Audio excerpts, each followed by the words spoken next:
Hallelujah. Praise the name of the Lord Jesus Christ. It's another day, Monday morning here in Houston, Texas, May 5, 2025. Hallelujah. Thank you, Lord, sa iyong kabutihan, Panginoong Jesus. Sabi ko ay muling nagising. Ako ay muling nagising upang paglingkuran ka, Panginoong Jesus. Maraming salamat po sa iyong kabutihan. Maraming salamat dahil kami ay nandito na naman upang ikaw ay aming pasalamatan. Sambahin, kilalanin, o hallelujah. Lord Jesus, napakabuti mo po. Napakabuti mo, Panginoon Jesus. Salamat, Lord. Thank you, Lord Jesus, sa mga buhay namin. Hallelujah. You are good at all times. Woo! Salamat, Lord, sa panibagong umaga for strengthening me, for renewing my strength. I am so tired, Father God, but Lord, you are my strength. Thank you. Thank you sa rest day na inyong ibigay sa akin sa araw ito. Salamat po. Hindi ako papasok sa office ngayon. Thank you, Lord. Thank you, Lord Jesus. At ako nakapagpahinga sa stress. Hallelujah. Naging stress sa driving. Oh, Lord, salamat po, Lord Jesus. Salamat po. Thank you, Lord Jesus. Thank you, Jesus, sa iyong kabutihan. Hallelujah. Ang batayan ng ating pananampalataya kay Panginoong Jesucristo, John 3:16. For God so loved the world, that He gave His only begotten Son, that whosoever believe in Him will not perish, but have everlasting life. Yes, Lord. Thank you, Jesus. Thank you, Jesus. Happy moments. Praise God. Difficult moments, seek God. Quiet moments, worship God. Painful moments, trust God. And every moment, thank God. Hallelujah. Lord Jesus, salamat po.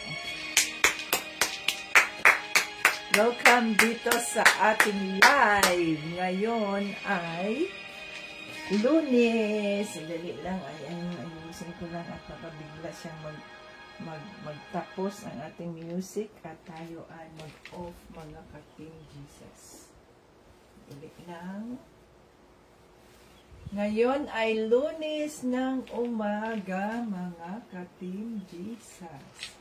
Dito sa Houston, Texas, Lunes ng umaga. Diyan ay Lunes ng gabi. Oh, hallelujah. So, welcome dito sa ating live. May 5, 2025. Thank you, Jesus. Panibagong umaga na naman na tayo ay makapagsilbi sa ating Panginoong Jesus. Oh, hallelujah. Facebook viewers, Facebook joiners and YouTube viewers, thank you for joining. Thank you sa inyong pakikinig. Welcome dito sa Bahay ng Diyos sa ating live. At ito si Tita Vets, ang lingkod ng ating Panginoong Jesucristo, fresh from the bed. Ayan, so late tayo mga ka-Team Jesus sapagkat inayos ko na naman ang ating studio dahil nakalimutan kong last weekend pala ay binago ko pala ang posisyon dito sa guest room. May mga nilalagay ako ditong mga pang mga gamit para mas maklear yung doon sa sala. Kaya nabago na naman ang ating posisyon. Kaya nagkaganito, no? Ay, nakalimutan ko. So, nag-ayos pa ako dito, mga ka-Team Jesus. Hallelujah. Okay, salamat sa inyong paghihintay. So, dito tayo. Awitan natin ang ating Panginoong Kristo.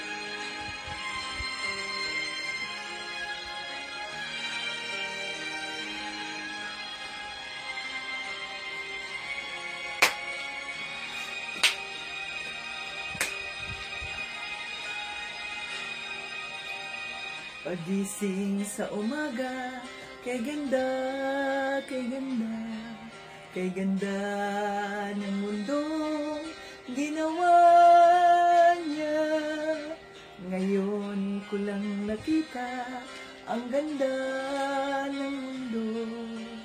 Salamat sa Diyos at ako'y binago. Yes, Lord. Thank you, Lord. Thank you, Lord Jesus. Nang tanggapin ko si Jesus, aking Diyos, nabago ang lahat sa buhay ko. Bagong ligaya ang nadarama, bagong pag-asa ang nakikita.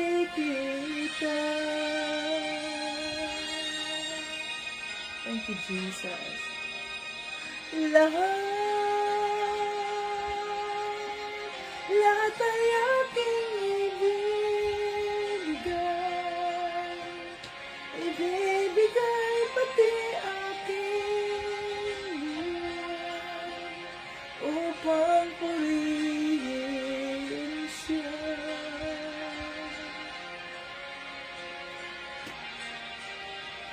Lahat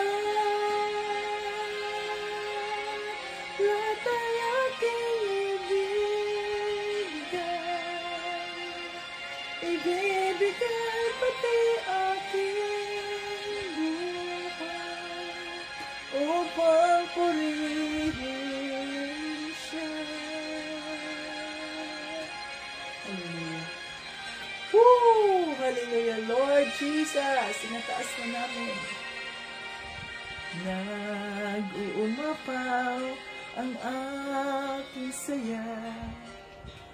Magmamahal niya ang nadarama. Kay ganda ng buhay na nasa Kanya.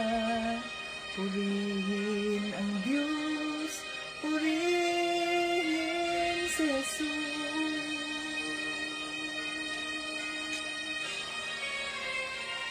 Lahat ay aking ibibigay pati aking buhay, upang purihin siya.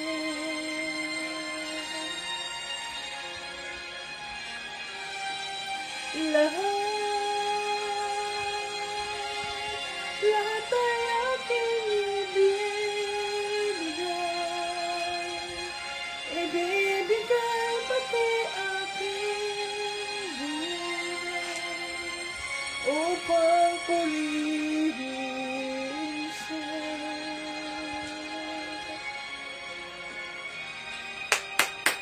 Hallelujah. God is good. All the time, and all the time, God is good. Napakabuti ng Diyos, mga ka-Team Jesus. Dahil tayo ay nagising. Tayo ay nandito upang siya ay ating purihin, upang siya ay ating pasalamatan. Kaya nararapat lamang na atin siyang sambahin, atin siyang kilalanin, atin siyang itaas, upang sa Ganoon ay atin siyang mapurihan at makilala siya sa sanlibutan. Oh, hallelujah. Praise the name of the Lord.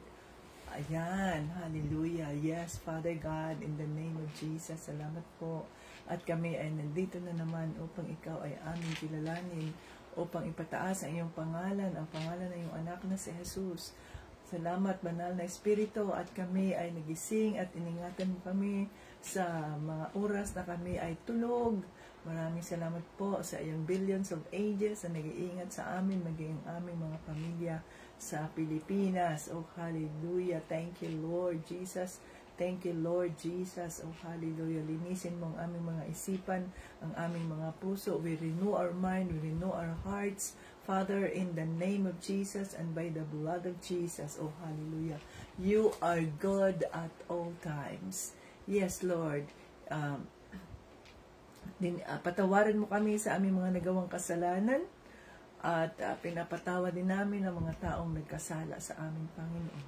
Katagpuin mo sila kagaya ng pagtagpo mo sa aming Panginoon Jesus upang maintindihan nila ang plano ng Diyos Ama sa kanilang mga buhay. Oh, hallelujah.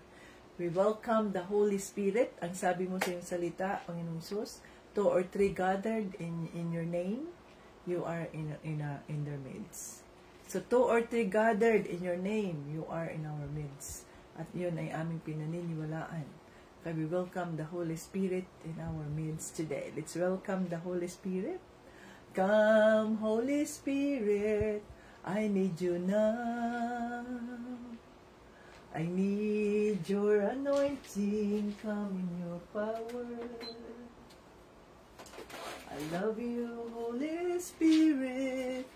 You captivated my soul.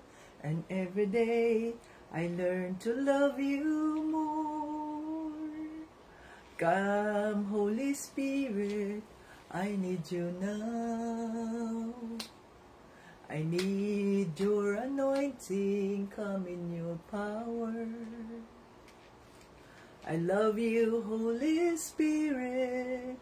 You captivated my soul. And every day, I learn to love you more. I'm reaching for your heart. You hold my life in your hands, drawing me closer to you. I feel your power renewed. Nothing compares to this place where I could see you face to face. I worship you in spirit and in truth. I'm reaching for your heart. You hold my life in your hands, drawing me closer to you. I feel your power renewed. Nothing compares to this place where I could see you face to face. I worship you in spirit and in truth. We worship you in spirit and in truth. Hallelujah. Yes, Holy Spirit, sinasama ka namin sa Espiritu at sa katotohanan. Buksan mo ang aming mga isipan, ang aming mga puso. Gawin mo kaming karapat-dapat sa iyong presensya sa oras na ito. Hallelujah, na maintindihan namin ang mensaheng nais mong iparating. At nang sa ganun po, maging kagamit-gamit ang aming mga buhay para sa inyo. Para sa Diyos Ama. Oh, hallelujah. Hallelujah. Hallelujah. Dinideklara namin na ang live na ito ay holy, sanctified by the blood of Jesus. Itago niyo po ang inyong lingkod sa cross ni Panginoong Jesucristo na hindi ako ang makikita, kundi ang makikita ay ang kabutihan ng Diyos Ama. Ang kanyang kaawaan, ang kanyang pagmamahal na walang hanggan. Oh, hallelujah. Lahat ng ito ay aming hinihiling sa pangalan ni Jesus at ng Banal na Espiritu, at lahat ng papuri at parangal ay binabalik namin sa Diyos Ama. Amen! Ayan, mga ka-Team Jesus. Thank you sa inyong pag-join. At naipadala na dyan ang biyaya ng ating Panginoong Jesucristo. Hindi ko pa pala na-post dyan sa month of April ang kung sino ang makakatanggap ng mga pagpapala, pero naipadala na doon kay Sharon ang pagpapala na nakuha mo na ba siya, ang love gift siya, Nakuha mo na o naipadala mo na sa kanila? Ayan. At mayroon tayong mga perfect ang attendance at the same time ay early birds. Sila ay mga early birds. So, ngayong 15 o after the dali ha. Ito yung sabi ni Sharon. Ayan, ang sabi ni Sharon ng ating moderator. So, mayroong mga early bird at saka perfect attendance. Si Sharon, si Tita Jane, Tita Jolie, si Leah, si Abby, si Jerome, si Doreen, si Jumar, si Erika. Wow! Siyam sila at paghahatian nila ang 5,000 pesos. So, paghatian nila yan ngayong 15. Oh, hallelujah. Congratulations sa mga early birds at no absent sa ating Bible Study School of Faith. Another announcement ay kaninang umaga ay pinakita sa akin ng Banal na Espiritu ang video nila ni Lisa at ang iba pa sa Team Jesus Visayas Leyte Chapter. Hallelujah. At pinakita ng Banal na Espiritu yung ginawang baptismo. At ang saya-saya ko, ang saya-saya kong kaninang umaga, nagpuri ako sa Diyos. At alam kong ang saya rin ng Banal na Espiritu at ang billions of angels of the Lord. Congratulations, no? Billions of angels of the Lord na maraming nabaptismo na tinanggap. So sino-sino ang nabaptismo na? Sino-sino ba ang mga nabaptismo na diyan sa Leyte at doon sa Bohol? No? In fact, ang sabi ng Holy Spirit sa akin, you can now start the ministry diyan sa Team Jesus Leyte. Hallelujah, di nyo kailangan ang local church. So mag-umpisa na tayo diyan sa Leyte. Marami na sila, 8 na sila. Na pwede na nating umpisahan ang congregation, mga ka-Team Jesus. So, ang gagawin natin, magkasundo kayo. We will separate from the local church at makapag-umpisa na tayo na kung saan every month ay maaring diyan, every Sunday kayo ay magtipon-tipon diyan sa sinong bahay ang gusto ninyong gamitin, na kung saan ang Team Jesus ang magbigay ng parang kaunting rent lang, kahit kaunting rent lang, para doon kayo mag-gather. No? Doon ang fellowship na mangyayari. Kung mayroong prayer meeting, mayroong Bible study, mayroong worship, Sunday worship. Yan. So, ipag-pray ninyo yan, at kung ang conviction din ng Holy Spirit sa inyo ay ganun, na kung saan may tatayo na bilang inyong head, no? Servant leader, kailangan natin ng lalaki. So, maaring si Brother Eric o kaya si Brother Sandy ang ititrain natin na mag-umpisa sila sa ministry. At wala pang pangalan, hindi pa ma-register, kundi magkasundo lang muna kayo, pagkasunduan muna ninyo. At i-register natin. So, kung ganyan ang plano ng Banal na Espiritu, pagdasal natin at kausapin ninyo ang local church ninyo kung saan kayo nag-join, na ito ang conviction ng Holy Spirit sa amin sa Team Jesus, na kami ay makipaghiwalay na sa church at makapag-umpisa. So gano'n, no? The Lord willing, mga ka-Team Jesus. So noong Sunday ba, sino ang mga na-baptize noong nakaraang Sunday? Sunday, mayroong parang ang Team Jesus Hasaan, Team Jesus Mindanao, nasa Hasaan at Bukidnon, ay parang mayroon ding na-baptize. Parang sila ni Jonaline, sila ni Doreen, sila ni Jonaline, Doreen, sino pa? Jonaline, Doreen, sino pang na-baptize? Si Crystal. Sino pa? Brother Jomar, nabaptize na ba kayo, Sis Doreen? Kayong apat nandoon? Hallelujah, to God be the glory. At doon din sa Bohol, sino ng mga nabaptize dyan? Kaya, i-welcome ninyo ang Holy Spirit. Kung kayo man ay nabaptize na mga ka-Team Jesus, i-welcome ninyo yun. Harin, si Doreen, Crystal, si Jonalyn.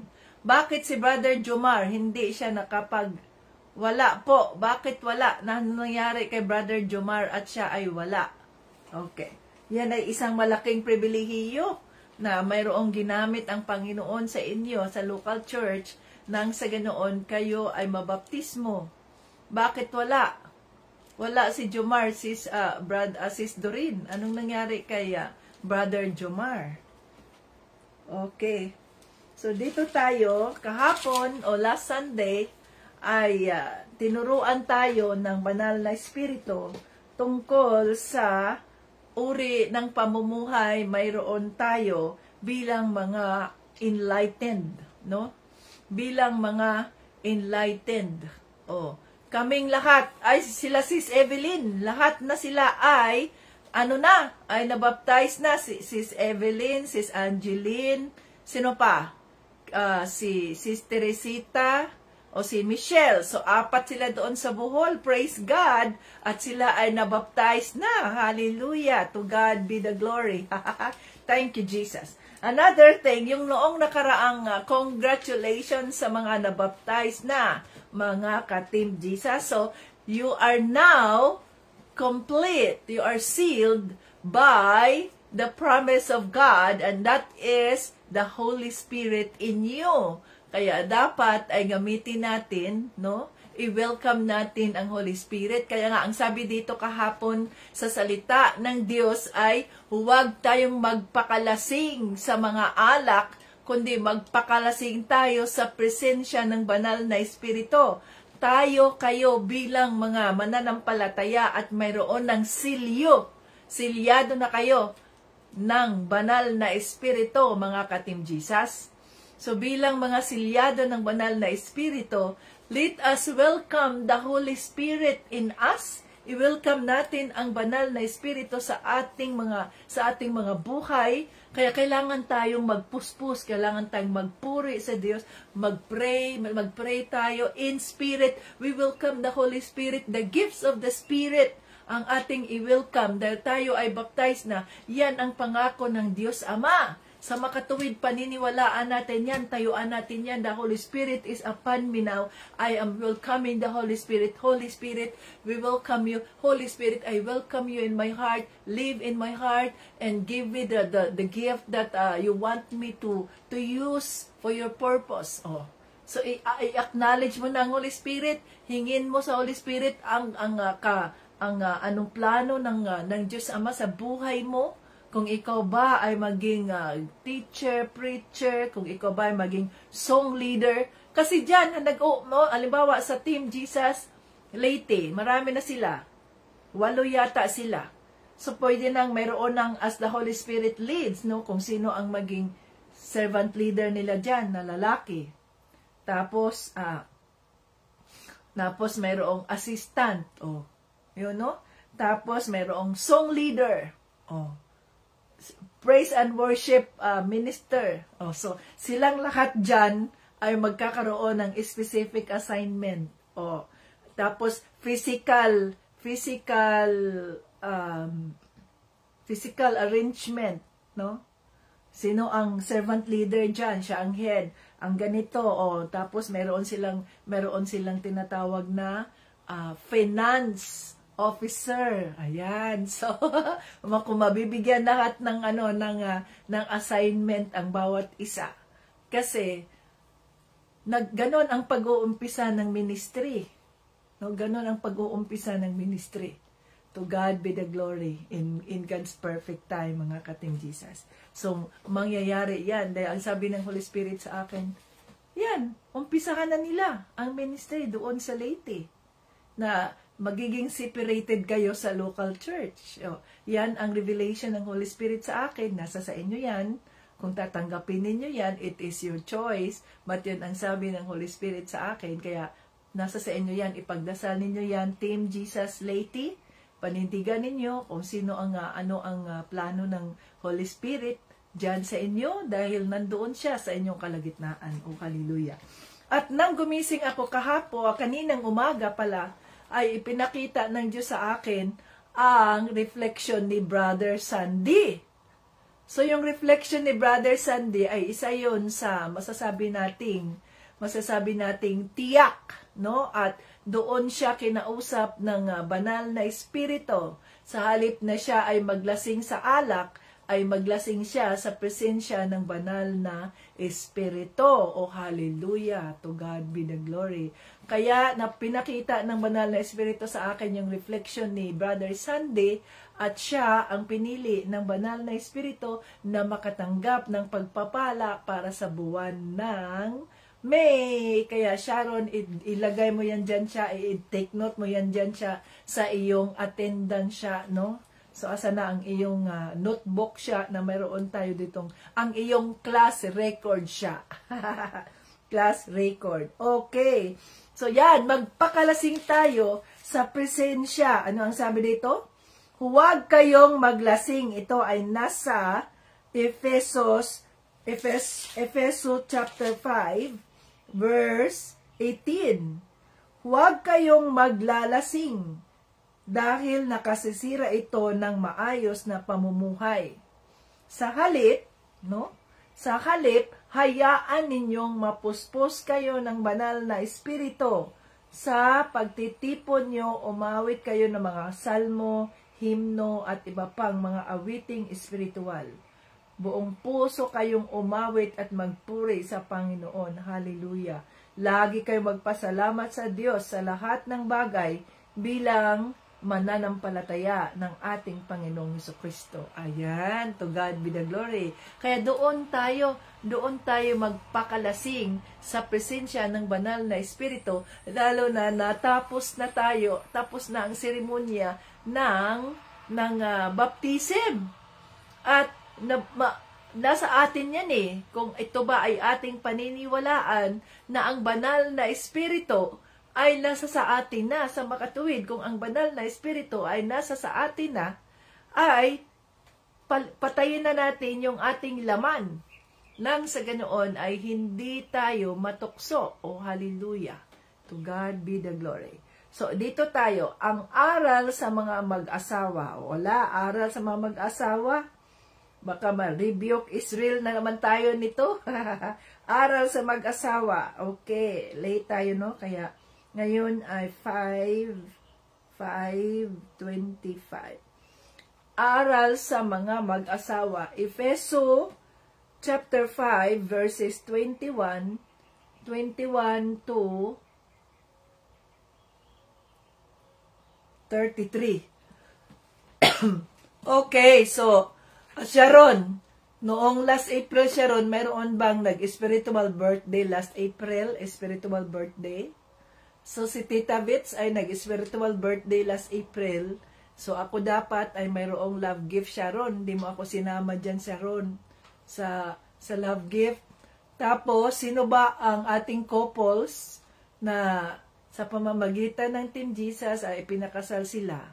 Meron bang ipinakasal sa month of April na hanggang ngayon ay mag-asawa pa rin sila?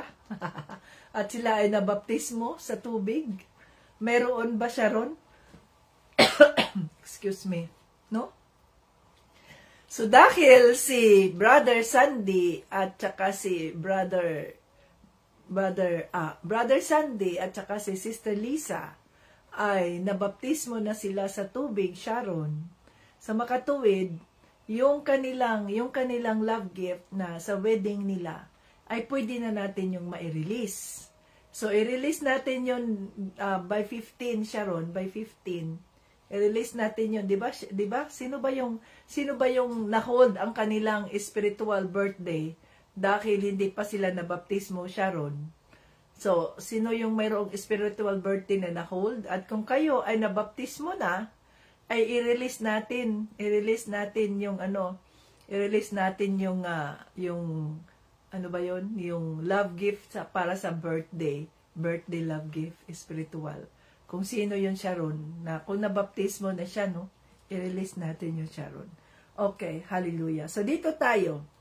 So, kaya nga, aral sa mga mag-asawa. Kayo, ito ay para sa mga may mag-asawa at saka sa gustong mag-asawa.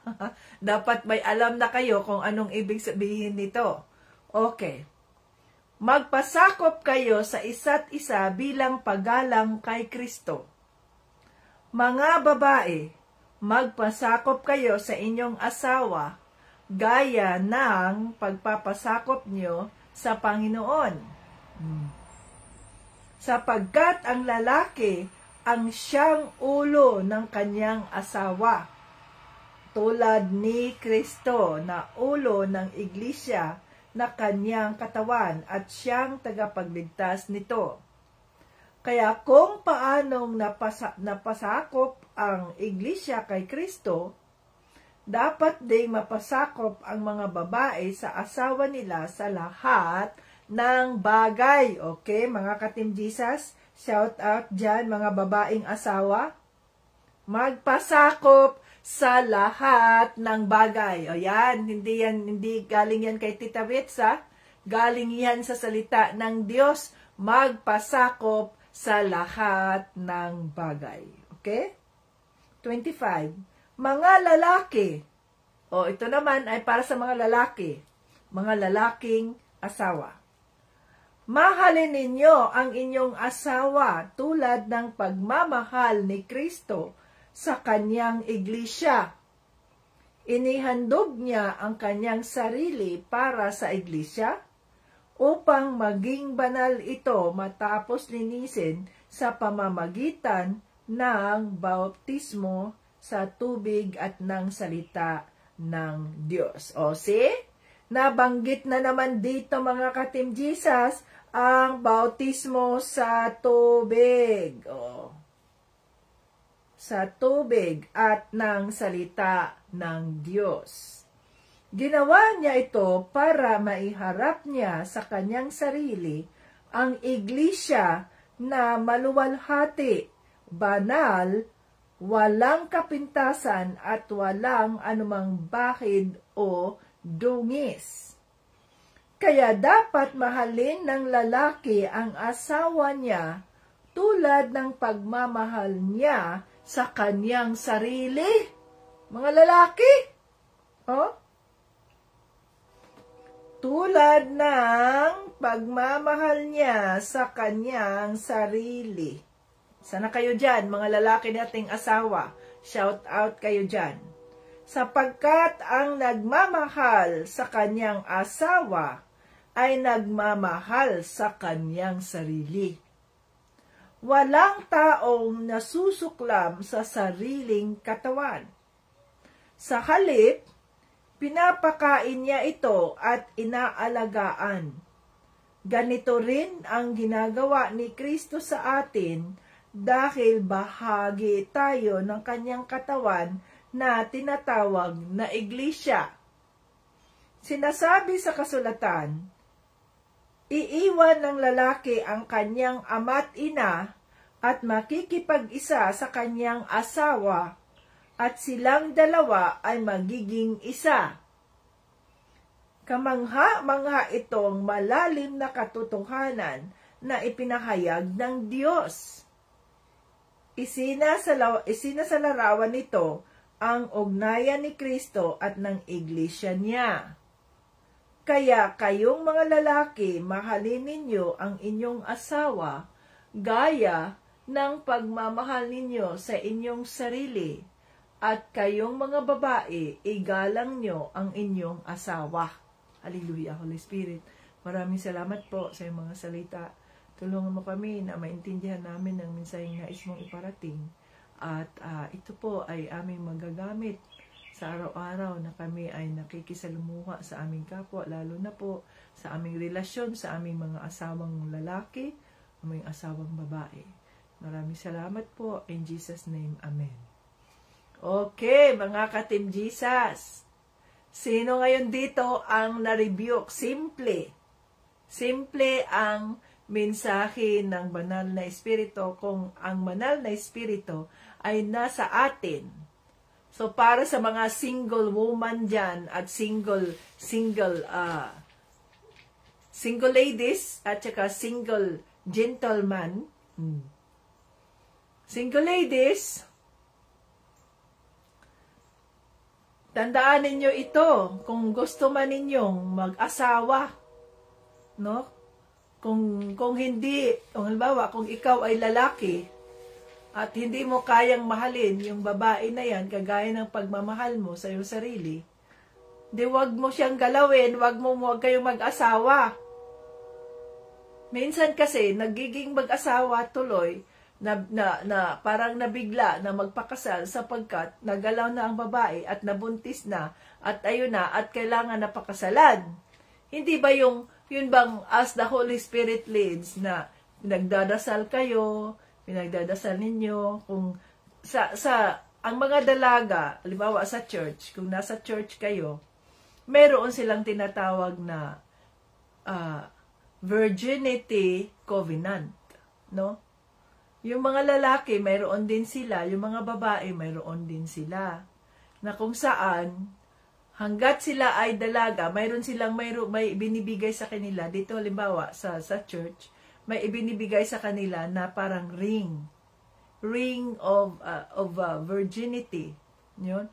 Na ang kanilang katawan, ay hindi nila ito ipapagalaw hanggat hindi asawa nila yung gagawa. Mayroon dito. Although, dito sa Amerika, liberated ang Amerika, di ba? Kahit sa Pilipinas, liberated din eh. Pero may ibang churches na nagpa-practice ng ganyan. Yung sinasabi nilang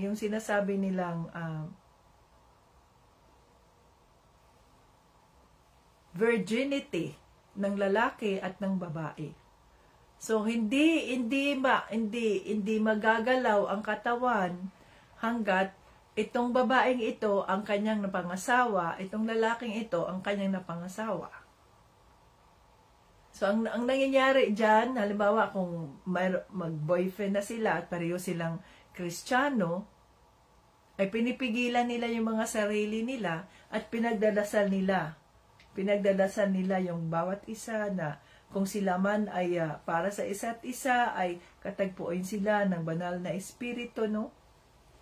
At nang mangyayari yung kalooban ng banal na espiritu na silang dalawa ay maging isa at magamit sa kapurihan ng Diyos. Pero kung kayo ay mag-asawa na at ipinakasal na kayo ng Diyos, ibig sabihin nun, yun na ang kalooban ng Diyos sa mga buhay ninyo. Sa makatuwid, wala namang nagpuwersa sa inyo na magpakasal kayo naman ang nagdesisyon. So, ang sabi dito, o tayong mga babae, bilang mga babae, anong sinasabi dito? We submit, magpasakop kayo sa inyong asawa, gaya ng pagpapasakop niyo sa Panginoon. So, tayo mga babae, kung tayo ay mga Kristiyano at mayroon tayong asawang lalaki, so nagpapasakop tayo sa kanila sa lahat ng pagkakataon, kagaya ng pagpapasakop natin kay Panginoong Hesukristo. So kung mahal natin si Panginoong Hesukristo at naniniwala tayo na siya ang ating Panginoon, at kung mayroon tayong asawa, ang asawa natin ang representative ni Panginoong Hesukristo. Kaya nga, yung asawa natin, sinusuportahan natin sila sa kanilang mga desisyon, pinagdadasal natin sila, no? Kasama sila sa ating mga pagdarasal, kasama sila sa ating mga prayers, na sila ay bibigyan ng Diyos ng karunungan, bibigyan ng Diyos ng kaawaan, bibigyan ng Diyos ng wisdom, nang sa ganoon ay mapamahalaan niya ang inyong pamilya. So tayong mga babae, tayo ang kanilang mga silent supporters. Sa halip na atin silang sawayin, na wala ka nang nagawang mabuti, ganito, palagi ka na lang ganyan.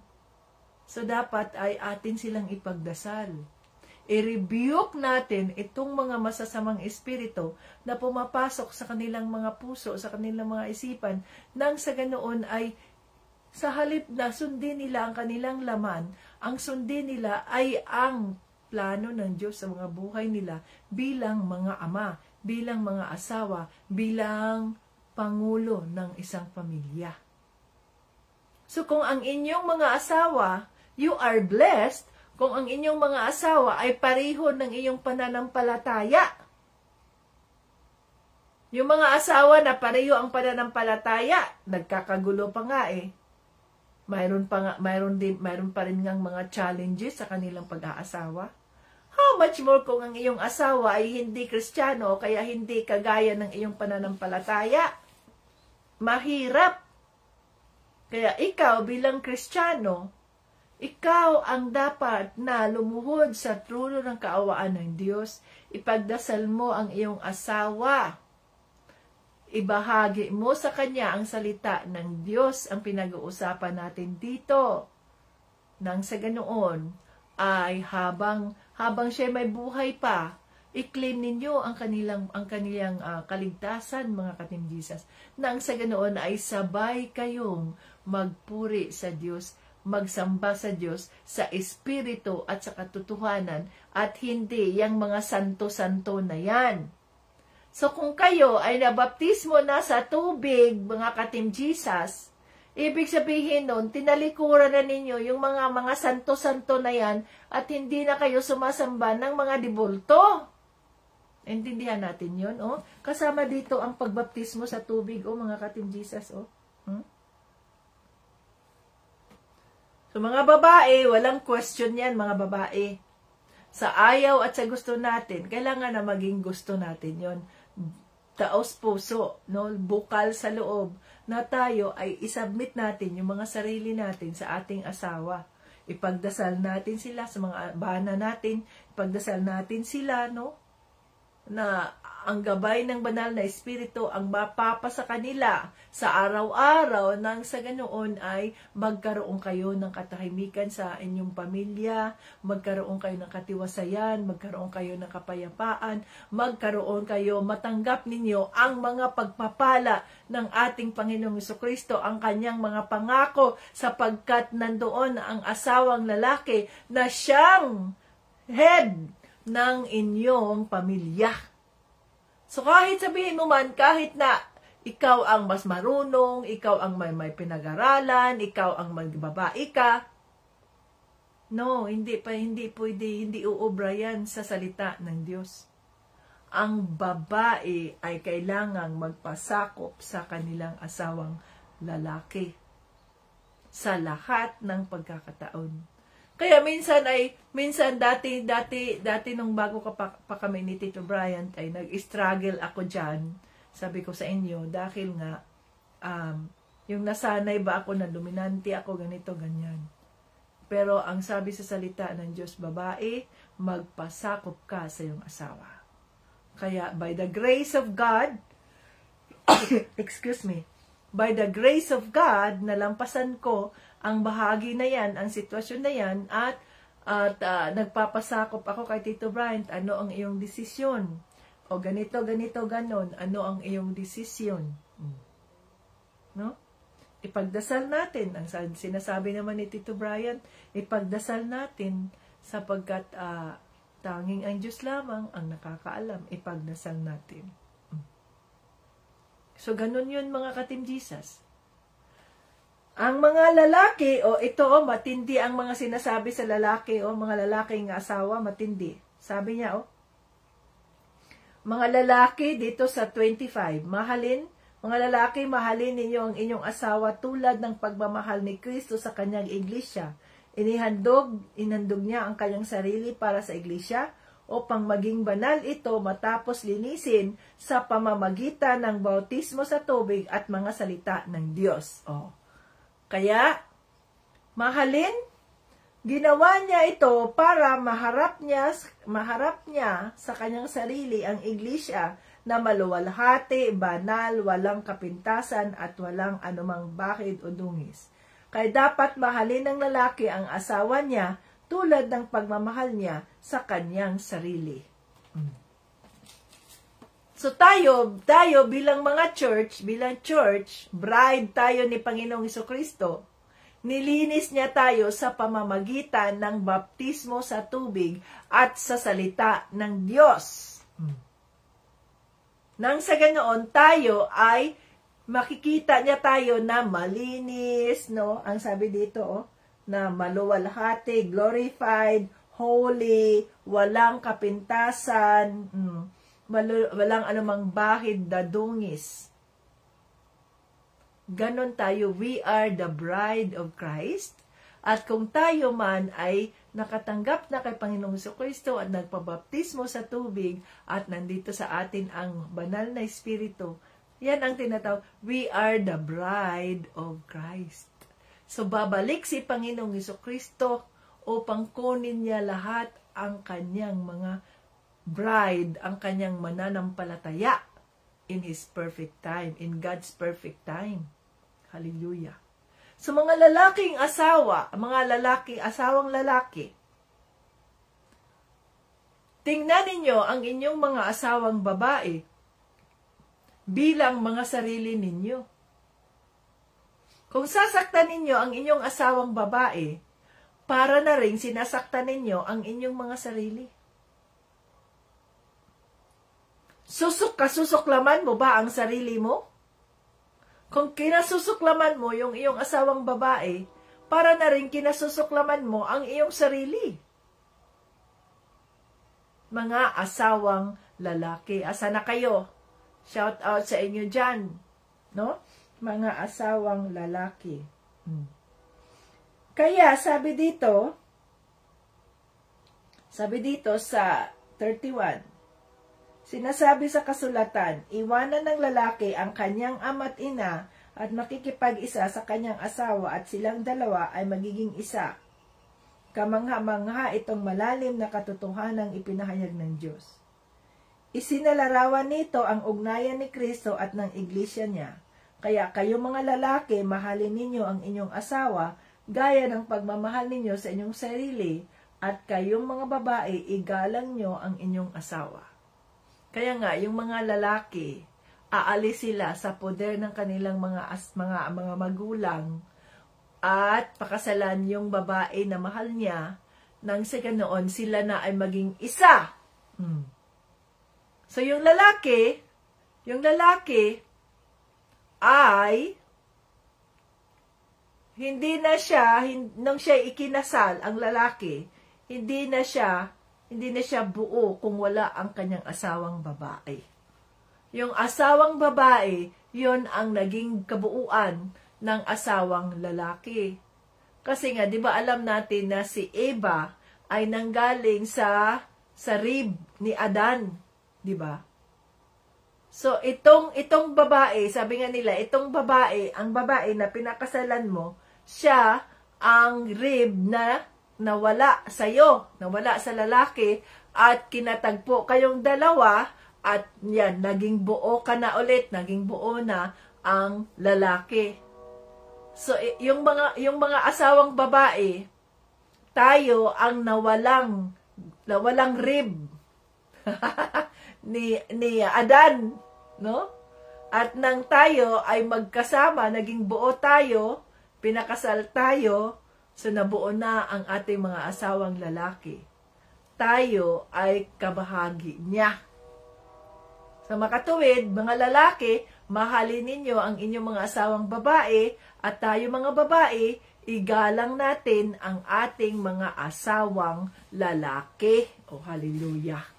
Oh, hallelujah. Ganon kasimple ang mensahe ng Diyos. Ang tanong, kaya ba nating gawin yun, mga babae? Kaya nyo bang gawin yun? Kaya nyo bang gawin?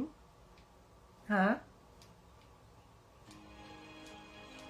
Sino sa inyo dyan, mga babaeng, mga asawang babae, ang nag-i-struggle na igalang ang kanilang mga asawang lalaki, na magpasakop sa kanilang mga asawang lalaki, sabihin ninyo, paano ako magpasakop dyan na hindi naman yan Kristiyano, na hindi naman yan, wala naman yan alam sa salita ng Diyos. Kaya nga, mga ka-Team Jesus, kung ang iyong asawang lalaki ay hindi pa katulad ng inyong pananampalataya, mas lalo pa kayong magsakripisyo ng inyong mga katawan, kagaya ng prayer and fasting. Kung ang Team Jesus members ay mayroong prayer and fasting, ngayon ay isang araw lang, o isang dinner lang, o isang lunch or breakfast, tayo na nakakaranas ng ganong sitwasyon ng struggle sa buhay natin ngayon, bilang mga asawang babae, mas pahalagahan natin ang sakripisyo ng ating katawan for the sake of our husbands. Nang sa ganoon, baguhin sila ng Diyos kagaya ng pagbago niya sa atin. No? Baguhin sila ng Diyos sa pamamagitan natin. Kasi bilang mag-asawa, dapat pareho kayo ng pinaniniwalaan. No? Dapat pareho kayo. You are on the same pace. You are on the same heart. You are on the same mind. Hindi pwedeng iba sa'yo, hindi pwedeng iba sa kanya.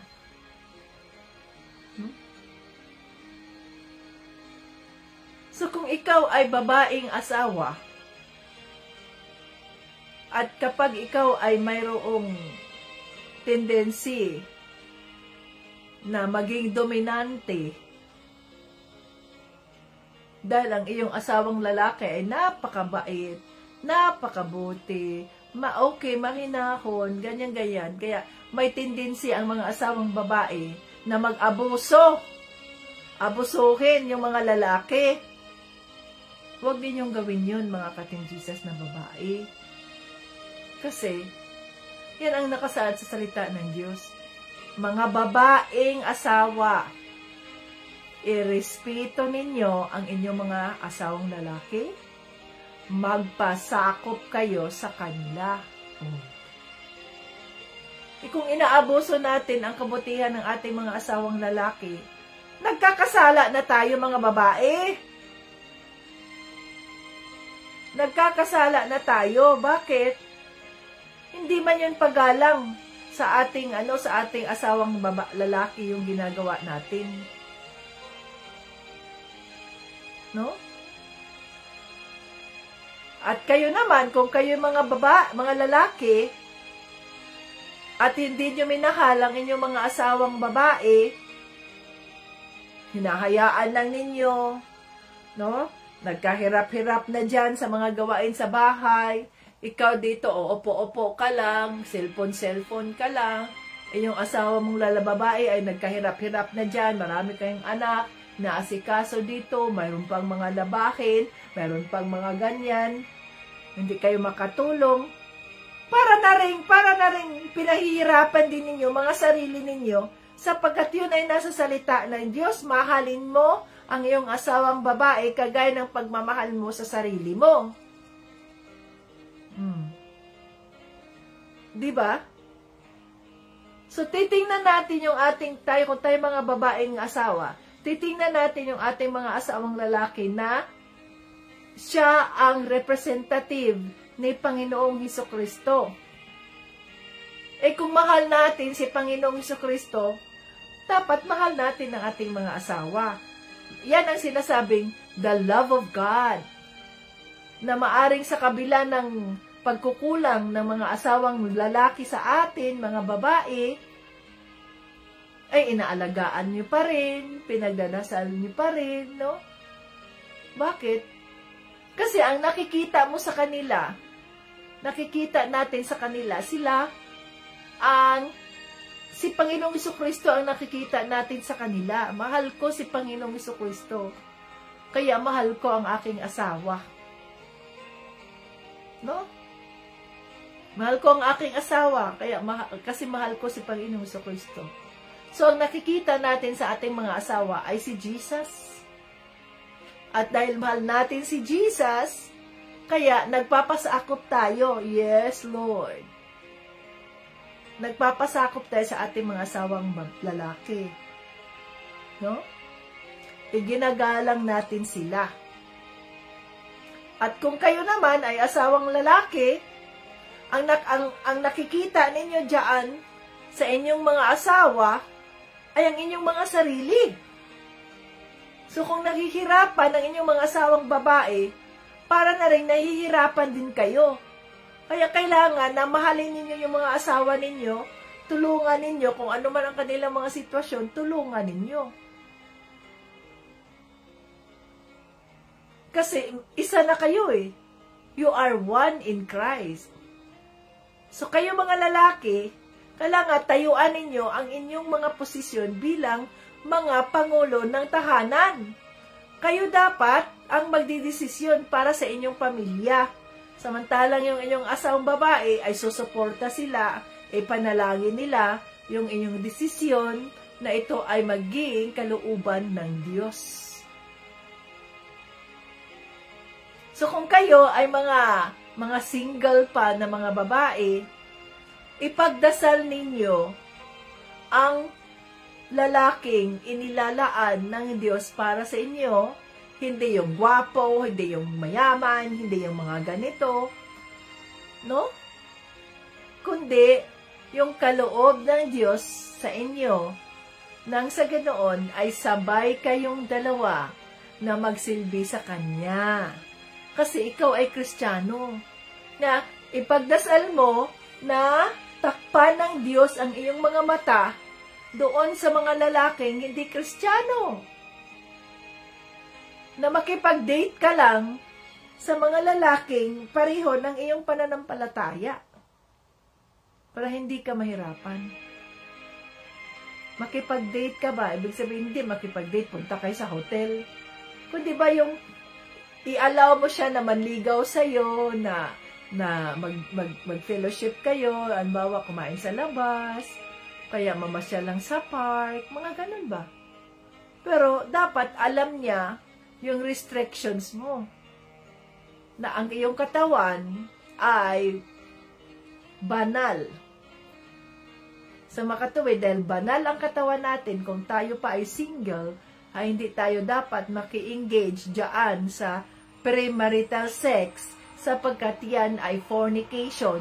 O nagkasala na tayo, ang ating sarili ay hindi na naging banal sa harap ni Panginoong Kristo. See? So, kailangan na tayong mga babae, huwag tayong maging dominante sa ating mga asawang lalaki. Andoon tayo upang suportahan sila, o pag-ipagdasal sila. Okay, ano ang revelation ng Holy Spirit sa iyo? Ipagdasal natin. Para sa kapurihan ng Diyos at sa kabutihan ng ating pamilya. Diba? Ngayon mga ka-Team Jesus. So, mayroon tayo rito mga single ladies. Single ladies, maghunos dili kayo. Mag-ingat kayo, ipagdasal ninyo ang lalaking ibigay ng Diyos sa inyo at hintayin ninyo ang kanyang tamang panahon. Ayan, hallelujah. Father God, in the name of Jesus, maraming salamat po sa iyong paalaala. Holy Spirit, salamat at ikaw ay nangusap na naman sa amin ngayon. Maraming salamat dahil sa pag-rebuke mo sa amin, patawarin mo kami mga babaeng asawa. Kung may mga pagkakataon na nakalimutan namin na dapat kami ay magpasakop sa aming mga asawang lalaki at igalang sila, Lord. Forgive us, Father God. Kung may mga pagkakataon na kami ay naging dominante, na ang aming gusto ang nasusunod sa halip na isailalim namin ang aming mga sarili sa aming mga asawang lalaki, Lord. Patawarin mo kami, Lord. Maging ang mga asawang lalaki, patawarin mo rin sila, Panginoon. Kung may mga pagkakataon na nakalimutan nila na ang kanilang mga asawang babae ay ang kanilang kalahati ng kanilang buhay, ng kanilang pagiging sila.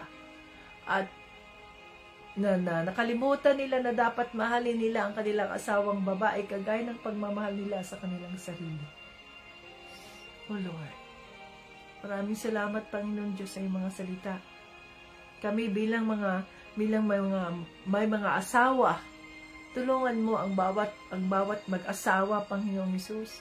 Mga mag-asawa, mga asawang lalaki na hindi pa nakatagpo sa iyo, Panginoon. Lord, tinataas namin sila sa inyo. Katagpuin mo po sila, Panginoon Diyos, in your special way upang makasama namin sila rito sa iyong ministry, Panginoon, na pareho silang magsilbi sa inyo, Panginoong Hesus. O, hallelujah. Ang mga pinagdadasal namin, ang mga walang asawa, Panginoon, ang mga ladies namin dito sa ministry, Lord, gabayan mo po sila. You guard their hearts, Panginoon. Ituro mo po sa kanila ang tamang landas. Kung mayroon ka man pong inilaan na lalaki para sa kanila upang maging katuwang nila sa buhay, upang kabahagi nila sa pagsisilbi sa inyo, Panginoon. In your perfect time, Lord, hayaan mo silang maranasan nila yung pagmamahal mo sa pamamagitan ng kanilang ng partner nila na lalaki, Lord, ng magiging asawang lalaki, na i-preserve nila ang kanilang mga katawan para sa kanilang asawang lalaki. O, hallelujah. Yung ibibigay mo, Panginoon, sa kanila. At kung sila man ay binigay mo bilang single, hayaan mo, Panginoon, na ikaw ang magpupuno sa kanilang mga pangangailangan, na ikaw ay magkumpleto sa kanila, Panginoon Diyos, na ang kanilang pagmamahal sa iyo ay buo na pagsilbihan kanila kahit wala silang asawang lalaki. O, hallelujah. Patubayan mo ang bawat isa, Panginoon. Gabayan mo ang bawat isa. Maraming salamat po sa pagtuturo mo sa amin, na natututo kami na igalang namin bilang mga asawang babae ang aming mga asawang lalaki, at ang mga asawang lalaki ay mahalin nila ang kanilang mga asawang babae bilang kanilang mga sarili. Oh, hallelujah. Salamat po. Patnubayan mong bawat isa, pagpapalain mo po ang lahat ng mga nandito, Panginoon. Ano man ang kanilang mga prayer request, let it come to pass for your purpose and your glory in Jesus' name. Lahat ng papuri at parangal ay aming binabalik sa Diyos Ama, sa pangalan ni Jesus at ng banal na Espiritu. Amen! Hallelujah! Ayan. So, sino ngayon mga ka-Team Jesus ang na-rebuke? May mga asawang lalaki ba na na-rebuke ngayon? So, kung kayo man ay na-rebuke, congratulations dahil binigyan kayo ng pagkakataon ng banal na Espiritu na baguhin ninyo ang inyong treatment sa inyong mga asawang babae. At kayo mga asawang babae, kung kayo naman ay na-rebuke, congratulations sapagkat binigyan kayo ng pagkakataon ng Holy Spirit na baguhin natin ang ating treatment sa ating asawang lalaki. Okay? So hanggang sa muli, Jesus loves us. Ayan, mga ka-Team Jesus. Bye-bye.